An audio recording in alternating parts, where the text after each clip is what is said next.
கிராமத்துல தலித்துகளுடைய வாழ்க்கையில பெரும்பான்மையான பேர் நிலமே இல்லாம இருக்கிறாங்க, வீட்டு மனைப்பட்டா இல்லாம இருக்கிறாங்க. ஆனா நாடு எங்கேயே போயிருச்சு. உலக அளவில் இன்னைக்கு உலகமயமாதல், தாராளமயமாதல், தனியார் மயமாதல் என்னென்னவோ பெரிய பன்னாட்டு நிறுவனங்கள்லாம் அங்க நிறைய முதலீடுகள் போட்டு எக்கச்சக்கமா தொண்டு நிறுவனங்கள் கோடிக்கணக்கில் பணத்தை செலவு செஞ்சு மக்களுக்கு மனித உரிமை பாதுகாக்கப்படணுங்கிறதுக்காக செலவு பண்ணிட்டு இருக்காங்க. ஆனா இன்னைக்கும் செருப்பு போட்டு போக முடியல, செத்த பிணத்தை பொது சாலையை தூக்கிட்டு போக முடியல. இந்த இடஒதுக்கீடுங்கிறது இன்னும் எவ்வளவு காலத்துக்கு இருக்க போகுது? இந்த மக்கள் மனை இல்லாதவர்களுக்கு மனைப்பட்டா எப்ப கிடைக்கும்? நிலம் இல்லாதவர்களுக்கு நிலம் எப்ப கிடைக்கும்? இந்த மாற்றங்கள் இல்லாம நான் எப்படி ஒரு விஷயத்துல கவனம் செலுத்தி எல்லாரோடும் சேர்ந்து சமூக ஒரு இதுல அந்தஸ்தோட நான் வாழ்க்கை நடத்த முடியும்? அப்ப அரசியல் அதிகாரத்தோடு தொடர்புடைய அந்த கட்டமைப்புகள்ல மாற்றம் ஏற்படாம தனி மனிதர்கள ஒவ்வொரு கிராமங்களில் நீங்க ஏற்படுத்தக்கூடிய மாற்றங்கள், இந்த முயற்சி பயனில்லாம போயிருமோ அப்படிங்கிற அச்சம் எனக்கு இருக்கு. இந்த முயற்சி ரொம்ப பெரிய அளவுக்கு நடக்கலன்னா பயனில்லாம போயிடும். இதுக்கு கட்டாயமா அரசாங்கத்தை உதவி இல்லாம இது நிர்வகிக்கிற ஒரு சூழ்நிலை இல்லை. அவருடைய உதவி வந்தாலும் பல பிரச்சனை இருக்கும், ஒன்னும் சாமானியமா ஒன்னும் பிரச்சனை வராது. இது ஒரு எதிர்மறையா போராட்டமா பண்ற பதில் நான் என்ன நினைக்கிறேன்னா, கல்வி வாய்ப்பு, தொழில் வாய்ப்பு நாம ரொம்ப ஆர்கனைஸ்டா எல்லா தலித் குடும்பத்துக்கு கொண்டு போயிட்டான். படிப்பில்லாதவங்க ஒரு மாதிரி வாய்ப்பு, சின்ன குழந்தைக்கு ஒரு மாதிரி வாய்ப்பு, இளைஞருக்கு ஒரு மாதிரி வாய்ப்பு, இப்படி நாம கிளியரா பிளான் பண்ணி அவருக்கு இந்த வாய்ப்பு உருவாக்கிட்டான்.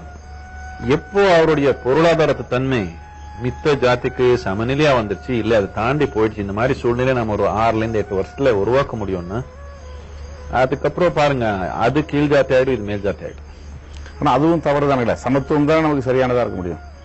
அது யாருமே கீழா மேல மாறக்கூடாதுங்கிறது தானே. கீழா நேரம் மாற தேவையில்லை. ஆனா சமூகத்துல ஒரு டிஸ்அட்வான்டேஜ் இருக்கிறாங்களே, அவர் கீழா பண்ணணும்ன்ற நோக்கத்துல இல்ல. அவருக்கு எப்படியோ வாய்ப்பு இருக்குது, இவருக்கு வாய்ப்பு இல்லாம இருக்குது. எப்போ பொருளாதாரத்து நிலையில எல்லாம் மட்டமா வந்துட்டாங்களோ இது சாமான்யமா மறந்து போயிடும். யாரோ சில பேர் மறக்க மாட்டாங்க, அது ஒரு தலைமுறை விட்டுடுங்க, அடுத்த தலைமுறை போயிடும். இது கட்டாயமா நம்ம பண்ண முடியும்.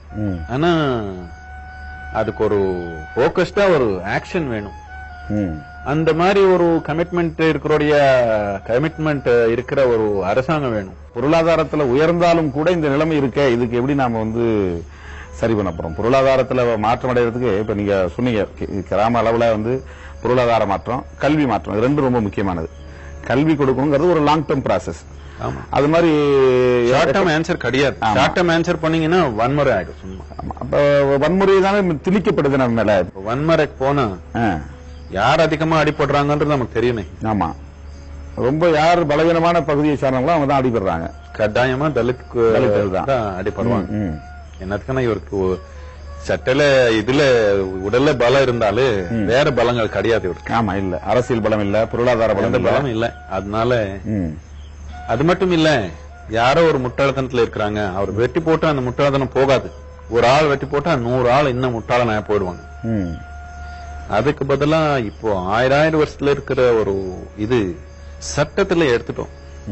இப்போ நம்ம முறையில, சமூக முறையில எடுக்கணும். அது ஒரு நாள்ல போகாது. நான் நினைக்கிறேன் 2 தலைமுறையில, இந்த தலைமுறை அடுத்த தலைமுறையில நாம தோராயமா ஒரு 90% எடுக்க முடியும்னா இது ஒரு பெரிய சக்சஸ் நான் நினைக்கிறேன். இந்த பொருளாதார மாற்றத்தை எப்படி உண்டு பண்றதுங்க? இப்ப பெட்டி கடை வைக்க முடியல, ஒரு டீ கடை வைக்க முடியல, ஒரு சாதாரண மாற்ற முடியும், மளிகை கடை வைக்க முடியல. அரசாங்கத்துக்கு உறுதி இருந்தா அது மாத்த முடியும். இப்ப கிராமப்புறங்கள்ல நீங்க போய் பாத்தீங்கன்னா இருக்கு கடைகள்ல நீங்க ஒரு சர்வே பண்ணுங்க, கடை தெருவில் போய் ஒரு சர்வே பண்ணுங்க, அதுல எத்தனை பேர் தலித்துகள் தேநீர் கடை வச்சிருக்காங்க பாருங்க. டீ கடை, ஒரு டீ கடை வைக்க முடியாது, யாரும் போக மாட்டாங்க. ஒரு பெட்டி கடை வைக்க முடியாது. அப்ப எப்படிதான் அவன் பொருளாதாரத்துல முன்னுக்கு வர்றதுங்க? அரசாங்கம் சொத்துக்களை ஏலம் வர்றாங்க இல்லையா? அரசாங்கம் புளிய மரம் ஏலம் வர்றாங்க, அது அரசாங்கத்துக்கு சொந்தமான சொத்து.